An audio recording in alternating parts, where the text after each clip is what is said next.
facts, big old rain, big old change. We do it big, big, big, big. We do it big, big, big. Big old facts, big old facts, big old facts, big old facts. Hey, big old rain, big old change. We do it big, big, big, big. We do it big, big, big.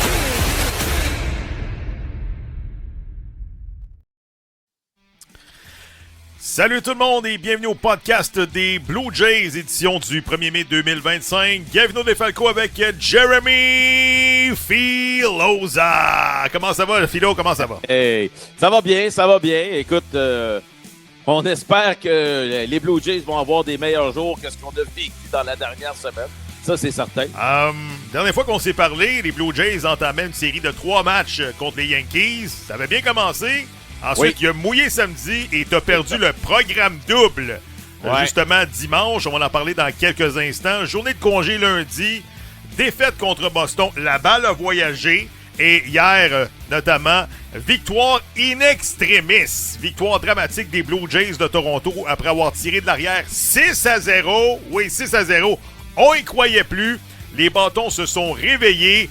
Et finalement, les Blue Jays l'emportent en surtemps 10e manche. 7-6. Un petit tour de table rapide. Philo, veux-tu commencer par les mauvaises ou les bonnes nouvelles? Je vais commencer par les mauvaises parce que la séquence, ça ressemblait beaucoup à ce qu'on avait vu la saison dernière. Là. 11 matchs consécutivement sans marquer plus de 5 points. On était à un match seulement d'égaler un record de franchise, imagine-toi. De médiocrité, là. De médiocrité, de matchs consécutifs sans marquer au moins 5 points. Tu l'as dit, là, l'équipe s'est réveillée dans le match de mercredi. Écoute, 3 coups de circuit. Ça faisait longtemps qu'on n'avait pas vu ça. Je ne sais même pas si on avait vu ça une fois cette saison. Non, mais tu sais, ça rattrape vite. À 6-0, tu frappes 3 circuits. Tu vois qu'il y a moyen de rattraper dans un match. Ça se fait. Oui, ça se fait. Et en parlant de coups de circuit dramatiques, voici les images d'un coup de circuit important hier, un circuit de 3 points de Tony Santander. On regarde.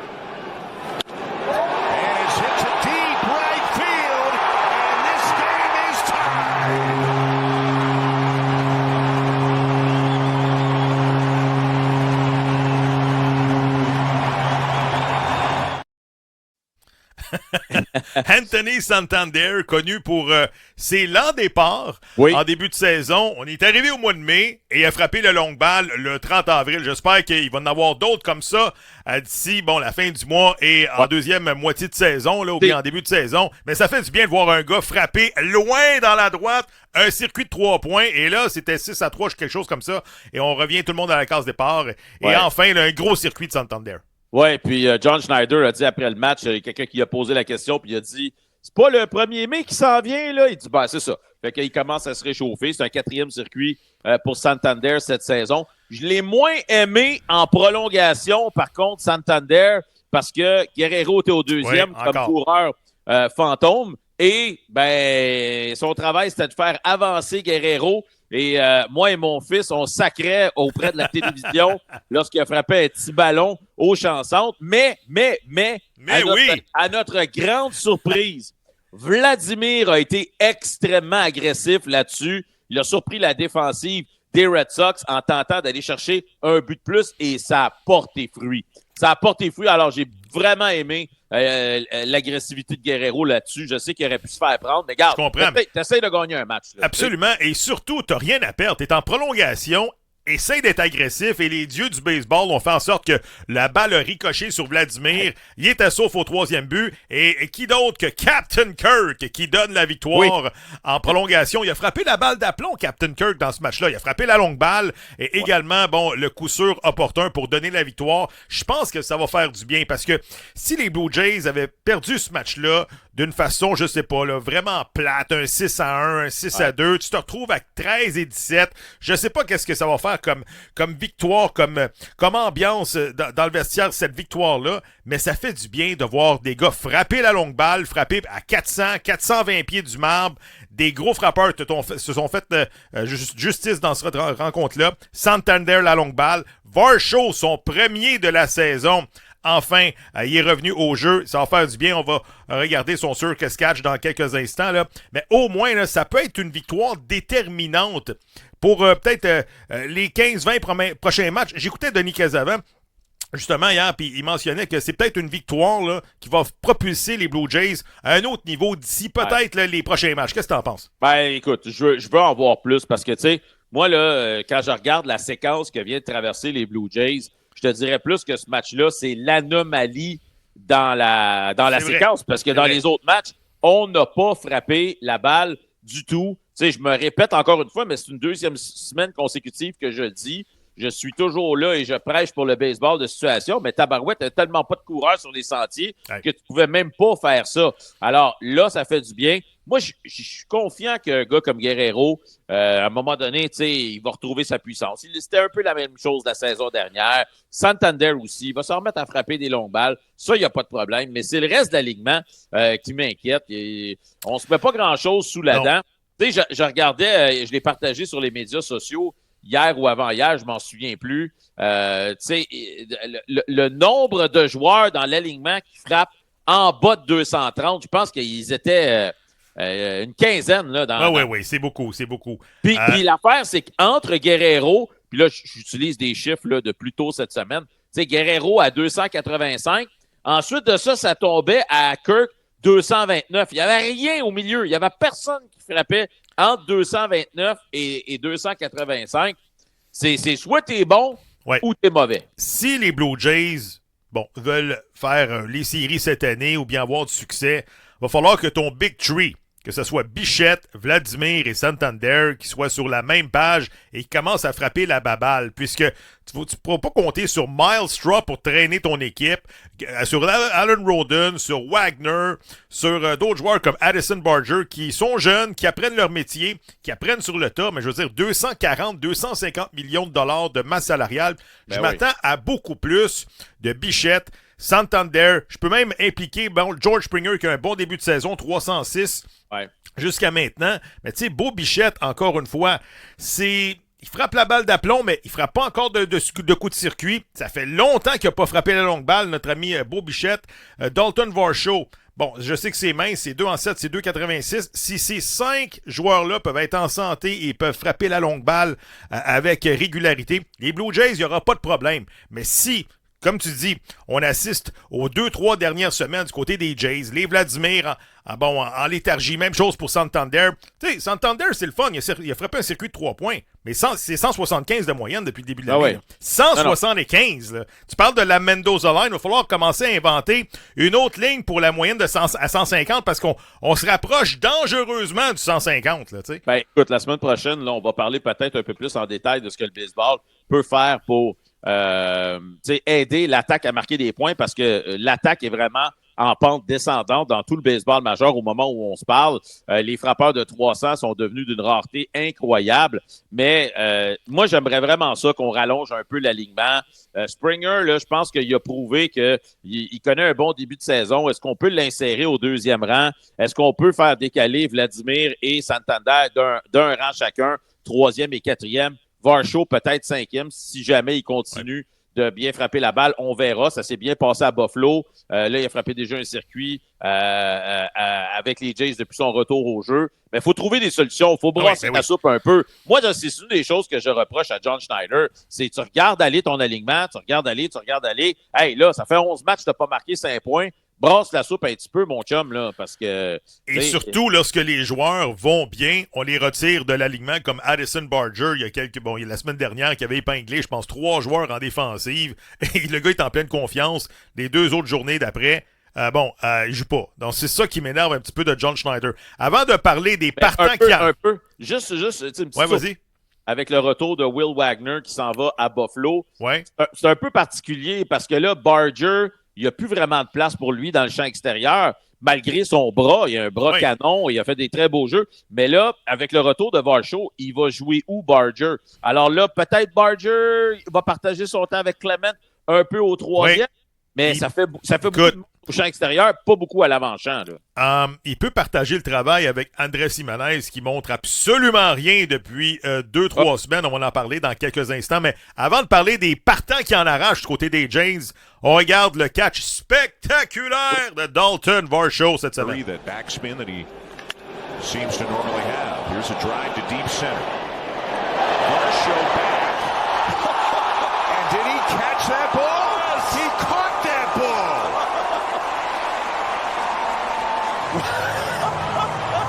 I mean, don't. Aïe aïe! Saisis la balle! Juste ça, ça valait le billet d'entrée là, pour Dalton Varsho. On y croyait plus et tout d'un coup, fait un catch spectaculaire. C'était pas mal la seule chose excitante dans ce match-là. Là, ça, c'était le premier match dans la série contre les Red Sox. Écoute, ça me fait penser, il y a une couple d'années, vous savez que mon fils joue au baseball et à la fin de la saison, on a joué un match père-fils. Okay. Et je jouais aux chansons pour les pères, bien évidemment. Et là, il y a une balle frappée loin aux chansons. Et là, je pars à la course, mais je me rends compte que j'ai dépassé la trajectoire de la balle. Donc, je me retourne de bord et je mets ma main par en arrière et je capte la balle.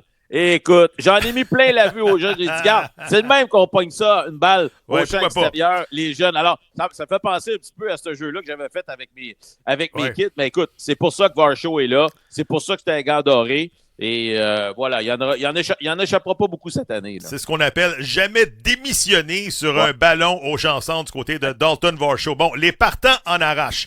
Il n'y a pas longtemps, là, les Blue Jays étaient dans le premier tiers pour la moyenne de points mérités. Au moment où on se parle, là, ils sont rendus 22e dans les majeurs et la moyenne de points mérités commence à monter. Là. On s'approche dangereusement du 5. On était à 3, 3, 5, 4. Là, on est à 4,31. 4,31 est accordé 44 coups de circuit depuis le début de l'année. Ça, c'est au premier rang du baseball majeur. Donc, tu as accordé à peu près 4 km de coups de circuit depuis le début de l'année et tu en as frappé seulement 19, Philo. Là. Donc, dans ce chapitre-là, t'es moins 23. Des joueurs qui en arrachent. Baldwin Francis, 2 victoires, 4 défaites. Kevin Gausman contre les Yankees de New York, 53 lancés dans la même manche en troisième manche. 53! Aïe aïe, lors du premier match du programme double. Sérieusement, là, parle-moi des partants qui en arrachent. Ben, écoute, on l'a dit pendant une certaine séquence, les partants étaient extraordinaires, donnaient une chance à l'équipe de gagner à tous les jours. Sauf que, tu sais, à un moment donné, l'année passée, je me souviens de cet entretien-là avec Chris Bassett où il parlait de stressful innings. T'sais, alors, tu sais, il dit, quand tu te lances avec une avance de 5-0, c'est une chose. Quand, à chaque fois que tu lances sur la butte, tu as peur de donner un point parce que c'est un point qui peut faire la différence dans le match parce que les Blue Jays ont tellement de difficulté à marquer des points, ça surtaxe les lanceurs. Et là, au début de l'année, tu avais des valeurs sûres. Là, une fois de temps en temps, Gausman l'échappe. Mais ça, Gausman, là, on l'avait dit il y a 2 semaines. Recule la cassette, là, écoute les pitons. Tu sais, c'est un two-pitch guy, là. Tu sais, il y a sa rapide qui est pas une rapide à 100 000 à l'heure, puis il y a sa split finger. Mais tu sais, pendant combien de temps tu peux déjouer des équipes du baseball majeur avec 2 pitchs? Après ça, une fois de temps en temps, tu as Berrios qui l'échappe, qui lui aussi donne des circuits à la tonne, comme ça a été le cas la semaine dernière. Bowden Francis, cette semaine, s'est fait cogner solidement. Je veux dire, à part Bassett, c'est le seul à date là, qu'il sort, puis tu sais ce qu'il va te donner à tous les 5 jours. Puis là, t'as même pas... Avec pas de 5e partant. Là. C'est ça. Alors, ça commence à être, je veux dire, un fait inquiet du côté des Jays. T'as essayé Easton Lucas, ça n'a pas été concluant. Yariel Rodriguez, une manche de travail. Ensuite, t'as essayé qui d'autre? T'as essayé, Max Scherzer, il t'a donné 3 manches cette année. Ça commence à être... Bon, je veux pas appuyer sur le bouton panique, là, mais il va falloir régler ce problème-là tôt ou tard du côté des Jays parce que t'as pas de gars disponibles dans le 3A. Sont rendus où nos lanceurs du niveau 3A? Il y en a plus. Il n'y en a plus, puis là, c'est les portes tournantes chez les Blue Jays. Ils ne passent pas une journée que les Jays ne ramassent pas quelqu'un au balotage en quelque part, puis le lendemain, ils leur mettent DFA, Designated for Assignment. Les Blue Jays ont déjà utilisé 20 lanceurs cette saison, donc 14 qui ont lancé 12 manches ou moins. C'est énorme. Alors, c'est vraiment les portes tournantes. Là. On dirait qu'à tous les soirs, il y a quelqu'un qui embarque au monticule, puis je suis comme, faut que je sorte mon programme. Là, Il arrive mais- de où, lui, puis il fait quoi dans la vie, tu sais? Trouve pas ça inquiétant pour une organisation qui dépense 250 millions de dollars de pas avoir de 5e partant de l'organisation, puis on se garoche tout de suite là sur le premier joueur qui est au balotage, Ben oui. on l'amène avec nous autres. Ben Moi, oui. je trouve ça inquiétant comme gestion, là. Puis Sérieux? c'est pas extraordinaire. Tu sais, tu fais venir un gars, tu lui fais jouer un match, puis tu le renvoies sur la liste des joueurs désignés pour assignation. Je trouve pas que ça fait très, très professionnel comme organisation qui dépense 240 millions de dollars. Mais là, tu sais, tu as donné un départ à Yariel Rodriguez. Écoute, là, je me souviens plus de la séquence, mais c'est comme coup sûr, double, mauvais tir, balle passée, Ouais, feinte non régulière également. feinte non réglementaire, Ben oui. circuit. Non, ça a été- Non, mais tu sais, c'est comme... Ça a été une Aïe, aventure aïe. pour Yariel qui, l'année passée, avait au moins l'endurance de donner 4-5 manches de travail. Là, tu lui donnes le départ après une manche, viens t'asseoir et on fait appel à la relève qui commence à être surtaxée. Tu sais, tu as parlé des 20 lanceurs. Là. Si je te dis Casey Lawrence, Richard Lovelady, Eric Lauer, Jacob Barnes, Josh Walker, Dylan Tate, pas des joueurs qui, ils vont faire leur place, ils vont tous rester dans les majeurs cette année. Là. C'est des suspects qui sont Oui. là pour donner des manches de travail. Mais tu sais, je veux dire, si t'as ça comme bullpen de longue relève cette année, t'es dans le trouble. Parce que ces gars-là sont là pour te donner une chance de revenir dans le match. Là, pour l'instant, là, ils ouvrent la porte plus souvent qu'autrement. Non, puis le pire là-dedans, c'est que dans cette mauvaise séquence des Blue Jays, tu es obligé d'utiliser sporadiquement Hoffman et Jimenez, alors que c'est des gars qui sont supposés être là quand les Blue Jays ont Ouais. l'avance. Mais tabarouette, ils ont tellement pas souvent l'avance que les gars, ils lancent pas. Alors, on est obligé de les utiliser dans des matchs tu sais, où on tire de l'arrière, mais Ouais. c'est vraiment pas idéal comme situation. Puis là, la situation du 5e partant n'est pas réglée parce que Scherzer, on dit qu'il fait des petits pas vers l'avant. Mais tu le sais comme moi, des gars de 39 ans, là, on a vu ça avec Votto l'année passée. Un jour, ça va bien, un jour, ça va mal. Je ne sais même pas si on va le revoir éventuellement. C'est vrai. Mais là, présentement, on cherche des solutions. Et même Eric Swanson. Et bon, c'est pas, il y a un inconfort. Il était supposé revenir avec les Blue Jays de Toronto. Là, inconfort va être réévalué à Toronto. On va suivre ce dossier-là de très près. C'est Scherzer, là, je ne sais pas s'il va lancer bientôt. Est-ce que Easton Lucas serait une solution pour le rappeler encore Ouais, une fois de Buffalo? Il y avait eu 2 bons départs, après ça 2 mauvais, mais je sais pas. On change Oh. des bras. Au moins, au rayon des bonnes nouvelles, il y a quelqu'un qui va bien. Jeff Hoffman. Ça, on peut dire là, que c'est la signature du côté des Blue Jays cet hiver. Regardez le comparatif avec l'autre qui était là l'année passée, Jordan Romano. C'est le jour et la nuit. Et si j'avais à voter pour le joueur de l'année chez les Blue Jays cette année, c'est sûr que Jeff Hoffman serait un de mes 2-3 premiers choix. Regardez, là, complètement dominant. En 15 manches lancées, n'a pratiquement rien donné, moins de points mérités de 1,17, 3 victoires, aucun revers, et c'est surtout la façon qu'il se comporte, Philo, là.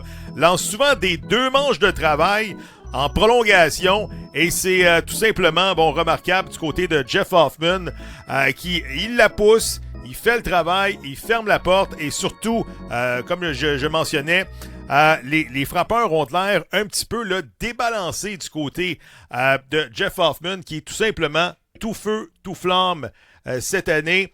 1,17, 15 manches et un tiers, 22 retraits au bâton.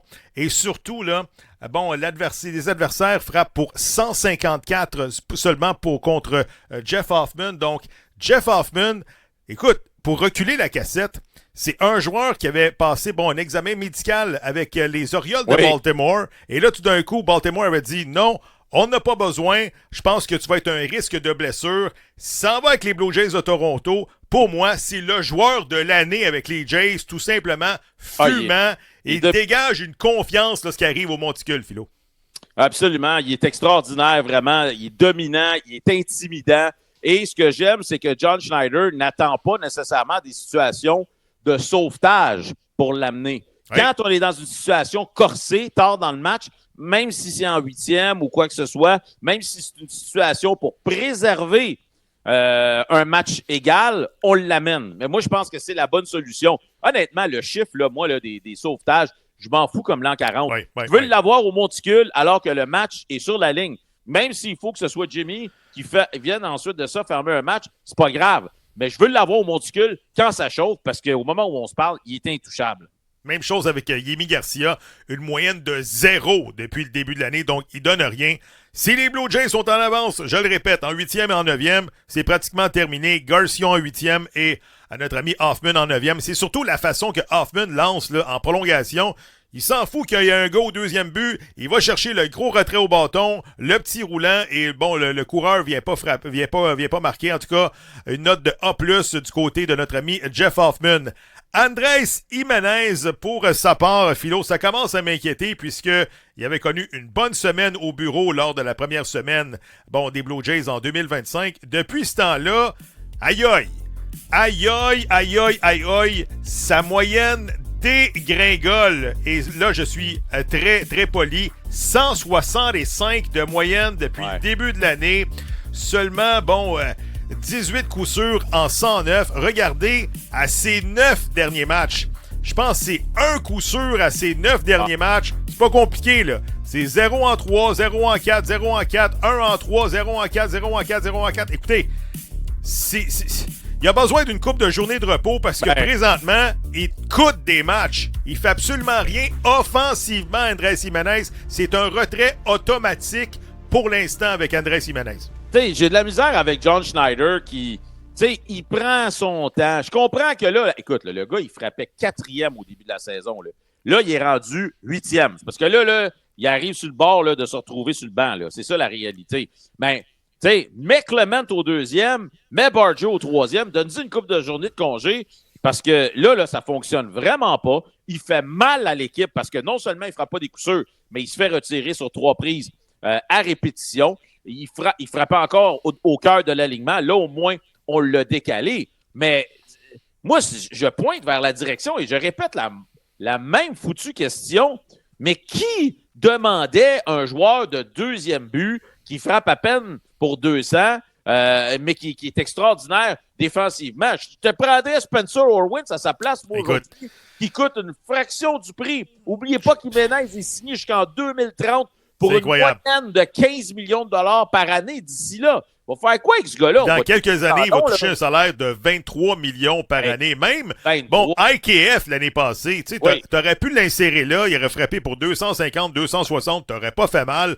Mais tu sais, c'est pas normal de donner des contrats comme ça à des gars qui frappent pour 165. Et surtout, là, lorsque tu as une mauvaise semaine au bureau, tu n'as pas frappé de coup sûr, dans la semaine, comment ça se fait que tu es encore dans l'alignement? Moi, c'est ça l'affaire. À 250 millions de dollars de payroll, et où cet argent-là, offensivement, mis à part Bichette, Santander et Vladimir? Les frappeurs de 4 à 9, ça fait dur. Je m'excuse, ça fait dur, Philo. Ben oui, ça fait dur, puis arrête de leur donner des 15, puis des 20, puis des 23 millions.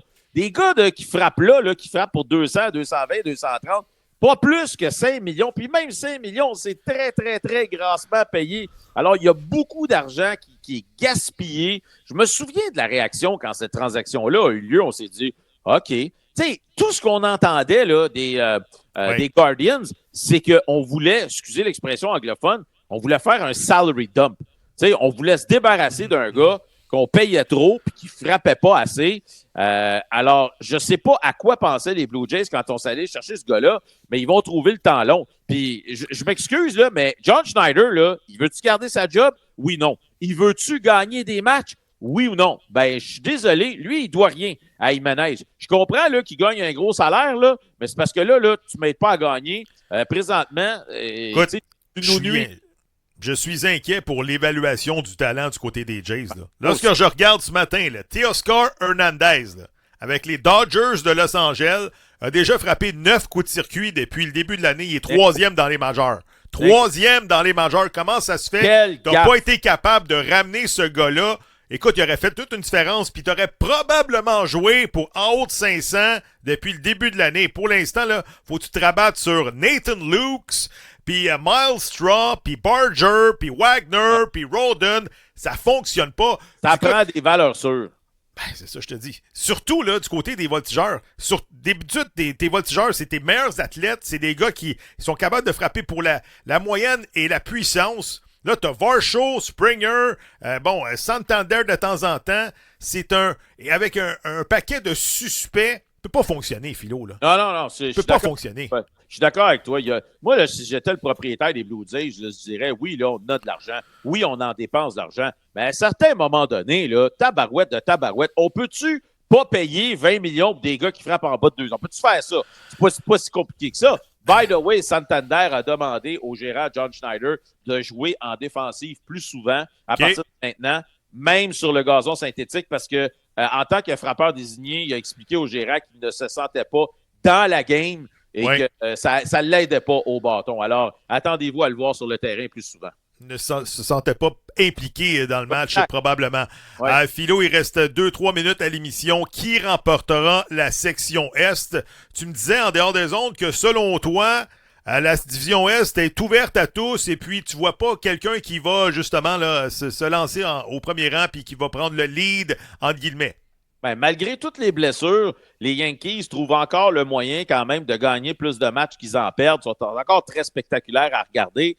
Mais on est en train de se rendre compte que cette division-là est plus faible qu'on pensait. Tu sais, je pense aux Orioles de Baltimore qui ont perdu quand même des bons morceaux l'hiver dernier puis qui présentement ont de la difficulté à jouer au moins pour 500. On voit les difficultés que les Blue Jays ont aussi. Les Yankees, on vient de le dire, beaucoup de blessés. Stanton, notamment, est en dehors de l'alignement pendant plusieurs semaines, plusieurs mois. Ouais. Tu sais, j'ai comme l'impression que ça va jouer à peu près aux alentours de 500 pour les 3 prochains mois de l'année. Puis, écoute, Philo, t'es dur avec les Yankees. Là. T'es dur avec les Yankees. Je regarde les stats, juste les stats. Ils ont marqué 177 points. Les Blue Jays, ils en ont marqué 104. Déjà, t'as un écart de vrai 70 points entre les deux équipes. Et on a quoi? 25 matchs de jouer. C'est beaucoup, là. Les Yankees ont frappé, attache ta tuque, 53 coups de circuit depuis le début de l'année. Les Jays, 19. 53 et 19, là, t'es en train de me dire que ça va être serré dans l'Est. Moi, j'y crois pas. Moi, j'ai comme l'impression là, que ça va rester gagnable jusqu'à la date limite. Puis l'équipe là, qui va gagner la division ou qui va se classer pour les séries, ça va être l'équipe qui va faire les meilleures transactions à la date limite. Si à la date limite, il y a une de ces équipes-là qui est capable de mettre le grappin sur 1 ou 2 bons joueurs, ils peuvent s'échapper avec la division. Oui, je donne un petit edge aux Yankees présentement, absolument.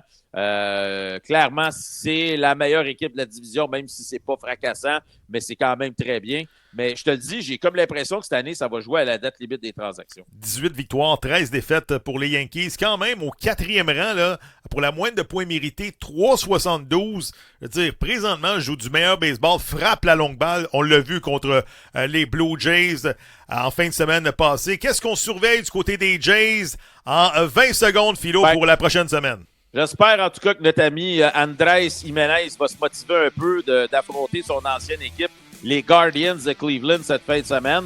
Parce que si ça ne le fouette pas, je ne sais pas qu'est-ce qu'on va falloir qu'on fasse avec lui. Alors, on va surveiller cette série-là. Et regarde, dire que les Blue Jays étaient 4 matchs en haut de 500 il y a de ça quelques semaines seulement.